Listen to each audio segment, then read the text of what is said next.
Hello, gamers. Happy Pride Month. So this is going to be a little bit of a different video than I usually do, because I'm going to be talking about the Dead by Daylight, Springtrap update. You guys probably don't know this, but I did used to play Dead by Daylight. The last time I played it, according to Steam, before I booted it up for the PTB, which that threw me for a fucking loop, that it's called the PTB instead of the PTR, but that's a me problem, honestly.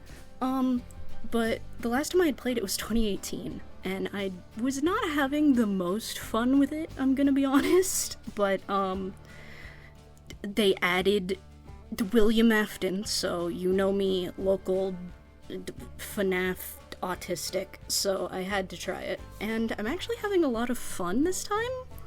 Like, oh my god, the fact that they changed the second hook state so you don't have to mash a button, no idea when they did that, but good change. So I don't have much experience playing Springtrap, by which I mean I played him once in a bot game, because the queue times are too long. But his mechanics seem fun. The doors are really interesting. I'm really liking messing with them as a survivor. And they seem really good for him as a killer as well, for like movement ability.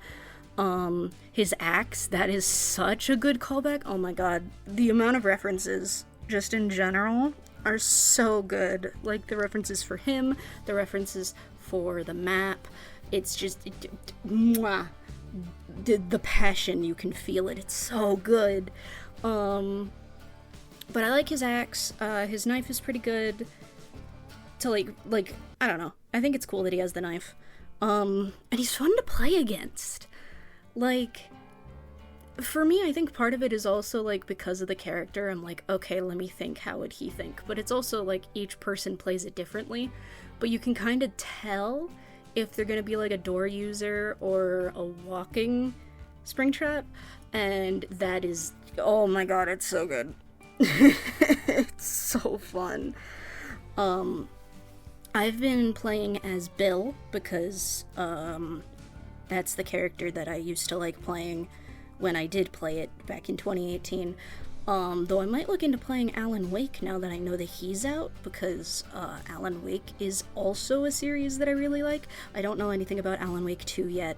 I've managed to avoid spoilers, and I don't know what happens to him in Control either, but that is a future thing to work on. But I've been playing as Bill, and I really have been trying to, like, be... Saying be a team player sounds like a little bit egotistical, but what I mean is, like... Of course, I'm focusing objectives, that's what I do in these games, but I also, I really like to go for hooks, like hook grabs, and I also like to, especially against Springtrap, use cams, because flipping through cams really quick can let me get a quick, like, understanding of where Springtrap is, of course, but I can also, by using cams, get across the map really quickly to get to, like, someone who's hooked. Which is a really fun little bit of gameplay, except for the game-breaking bug right now, which hopefully they'll fix by the time it makes it to live. Basically, if you try to go through a door, right, while Springtrap is grabbing you, it will try to trigger the cutscene, so it'll make your screen go dark, but it won't trigger the cutscene because you're not actually traveling. But it will make your character model invisible, seemingly. I know it does to yourself, but I don't know if it does to others. It seems to, according to chat after I had a match where it happened. But you can't see. So the only time you get to actually see the screen is when you're on a hook. Otherwise, you just see a black screen and a HUD, which is funny, but is not playable. So hopefully they fix that. There's also some animations that are glitchy, but since this is on the PTB, of course, they're gonna be, because they're, like, still testing stuff. Like, sometimes your movement doesn't stop when he grabs you if he's, like, ripping the axe out of your back to do his jump scare or whatever. but those will probably be fixed. The door thing is definitely going to be fixed. There's already a report on it, and they said that they're looking into it, so that's just one of those things that they didn't have the time to fix during the testing.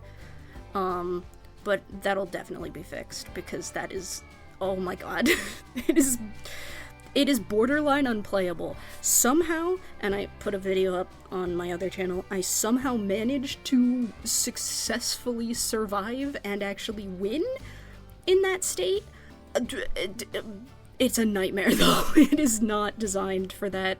Playing Dead by Daylight via sound cues only is so bad. It's so bad. But overall, the references are great. I've seen so many people, like, dressing up their characters to be like Mike, or Michael, so they're, like, wearing a purple security uniform, because that apparently exists in the game already, which is hilarious to me. I've seen some other people, like, someone dressing up like Freddy and stuff like that, and it's been really fun to, like, come back to this game after so long and be like, wait, this is actually kind of fun. I don't know how much I'll stay playing it, but I'm definitely going to be playing some on release and all that, because it's actually fun for me now. And I don't know if that's because of a bunch of changes to the game, or if it's because, I'm a different person now than I was in 2018. But, yeah, that kind of boils down my thoughts.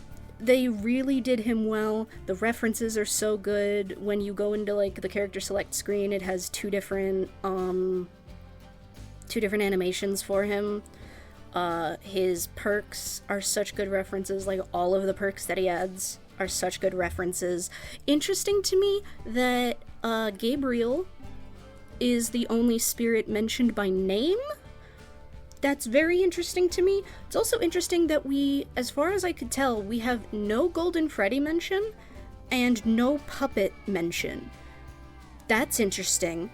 So there's no crying child reference, there's no...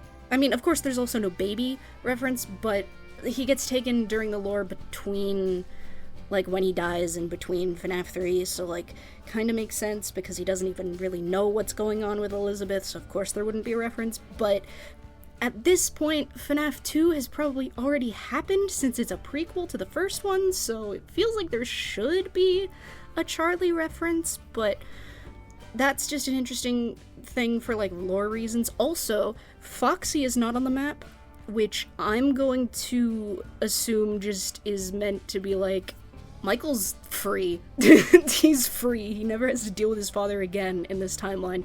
Technically, the Dead by Daylight timeline is the good ending, I guess, for FNaF, which is wild to me.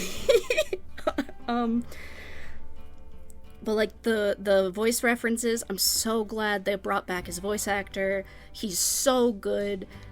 The roars are a little bit strange to me, but honestly, he would be that kind of guy who's like, fuck it, let's be theatrical, I'm having a fantastic time. Listen, he made a pizzeria with his friend, specifically so that he and his friend could perform at it. Like, they were the main performers at the pizzeria. I'm just saying, the only thing keeping Michael would be a theater kid if he wasn't, like, neglected, but the only thing keeping William Afton from a theater kid accusation is that he's also a science boy.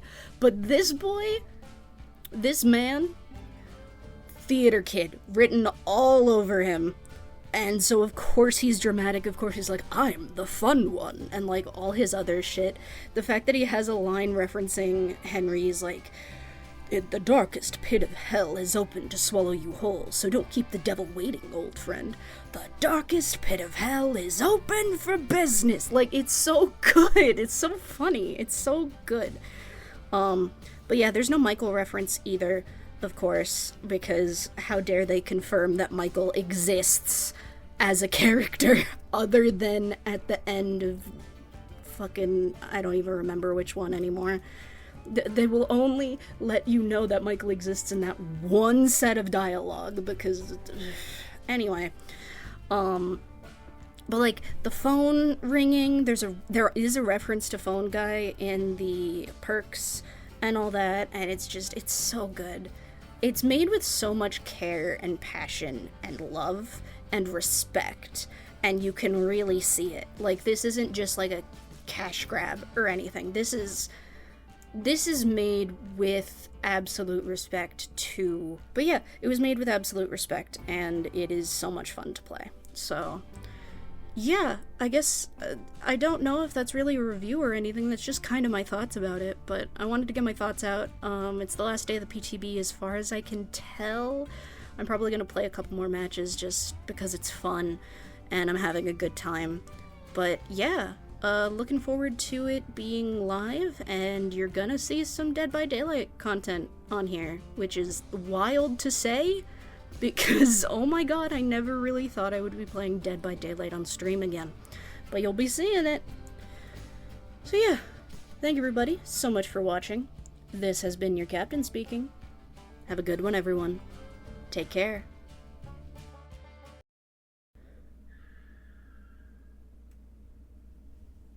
Why the fuck did I just hear car tires screech? Sorry about that. Where was I?